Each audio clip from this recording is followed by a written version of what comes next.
بسم الله الرحمن الرحیم. یو ورور پوښتنه کړې ده، وایي موږ وایو چې موږ پر ملت ابراهیمي یو، د ابراهیم خلیل الله پر ملت یو. دا ولې؟ د دې مطلب څه دی که لږ واضح کړئ.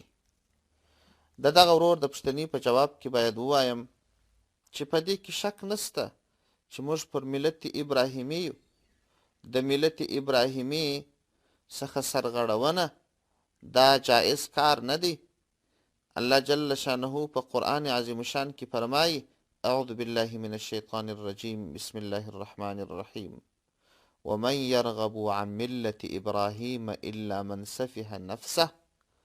او بل ځای کې الله عز وجل فرمایي: قل صدق الله فاتبعوا ملة ابراهیم حنیفا وما كان من المشرکین. نور آیاتو کې هم د ملت ابراهیمي یادونه سوې ده چې موږ ته حکم سوی دی چې تاسې پر ملت ابراهیمي اوسئ او د ملت ابراهیمي څخه مه اوړئ. د پیغمبر علیه السلام څخه هم هدایات ثابت دي. اوس نو ملت ابراهیمي څه ته وایي؟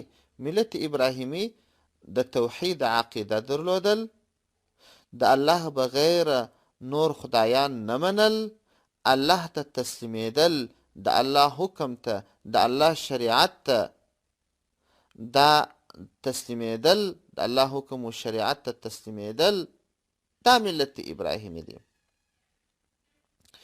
البته دغه دین اسلام چې وروستی دین دی، دغه د ملت ابراهیمي اساسات په دې دین کې سته، په فروعي مسایلو کې به اختلاف وي.